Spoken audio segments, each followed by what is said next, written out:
দেওয়া। আর যুবক ভাইরা তো মডার্ন, তারা ইফতারের আগে সেলফি তুলে প্রথম রোজার ইফতার খাইলাম, এটা শুরু হবে 2 দিন পরে। তারাবি পড়বে, মসজিদে গিয়ে একটা সেলফি মারবে, আলহামদুলিল্লাহ প্রথম তারাবি পড়লাম।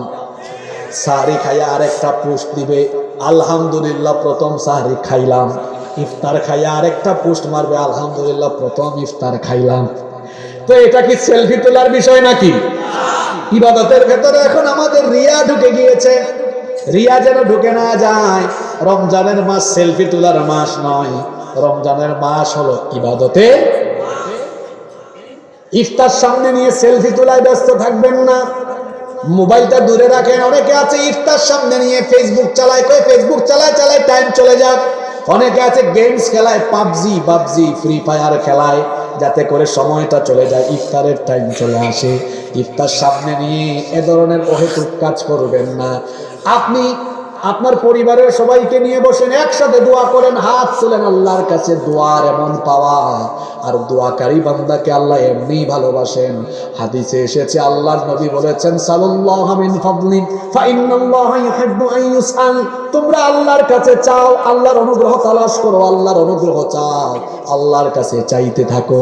কারণ যে ব্যক্তি আল্লাহর কাছে চায় তাকে আল্লাহ ভালোবাসেন, কম না বেশি। মাল্লাম ইয়াসআলিল্লাহ মাল্লাম ইয়াসআলিল্লাহ ইয়াগদাব আলাইহি।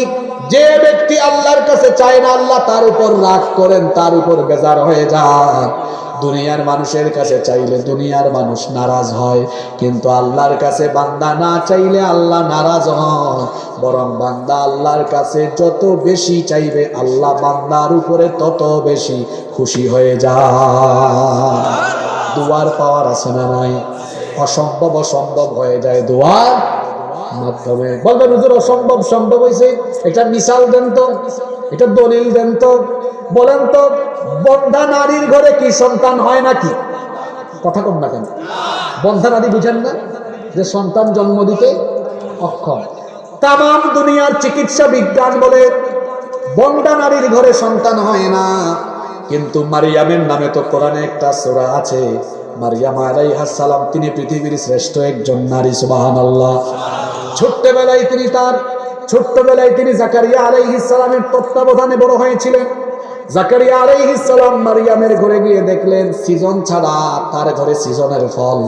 বললেন, কি ব্যাপার, এখন তো এই ফলগুলোর সিজন না, কোথা থেকে এগুলো আসলো? তিনি তখন বললেন, এগুলো এসেছে যার তরফ থেকে, তিনি কি? জাকারিয়া আলাইহিস সালাম বড় অবাক হয়ে গেলেন।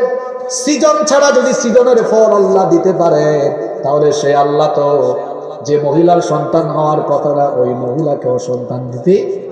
কোরআনে কারিমে জাকারিয়া আলাইহিস সালামের কাহিনী এসেছে। মেহরাবে তিনি নামাজে দাঁড়িয়ে গেলেন। নামাজে দাঁড়ানোর পরে তিনি আল্লাহর কাছে দোয়া করলেন, রব্বি হাবলি মিন লাদুনকা যুররিয়াতান তাইয়্যিবা। হে রব, আমাকে তোমার তরফ থেকে পবিত্র সন্তান দাও। তিনি দোয়া করেছিলেন, রব্বি লা তাদারনি ফারদান ওয়া আনতা খায়রুল ওয়ারিসিন। আল্লাহ, তুমি আমাকে উত্তরাধিকার দাও, উত্তরাধিকারহীন করে দিও না, একা করে দিও না। তিনি যখন এই দোয়া করলেন, আল্লাহর কাছে এই দোয়া এত ভালো লাগলো, দোয়া কবুল করে দিয়ে তামাম দুনিয়ার বিজ্ঞানের ধারণাকে উল্টায়া দিয়া বন্ধা নারীর ঘরে আল্লাহ সন্তান দিলে। তো দোয়ার মাধ্যমে অসম্ভব সম্ভব হয় কি হয় না?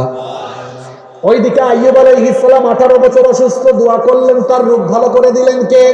ইউনুস নবী মাছের পেটের মধ্যে বিপদে পড়েছেন, মাছের পেটের ভেতর থেকে দোয়া কবুল করে বাঁচায় দিলেন কে? এজন্য আল্লাহ বলেছেন, বান্দা তুমি আমার কাছে চাও, আমি তো তোমার নিকটেই আছি। কোরআনে কারিমে আল্লাহ বললেন, ওয়া ইযা সাআলাকা ইবাদি আন্নী ফাইন্নী করিব উজিবু দাওয়াতাদ দাঈ ইযা দাআন ফালইস্তাজিবুনি ওয়ালইউমিনু বি লাআল্লাহুম ইয়ারশুদুন। আল্লাহ তাআলা বললেন, ওয়া ইযা সাআলাকা ইবাদি আন্নী ফাইন্নী করিব। ও নবী, আমার বান্দারা তোমার কাছে আমার সম্পর্কে জিজ্ঞেস করে, তুমি তাদেরকে বলো, ফাইন্নী করিব, আমি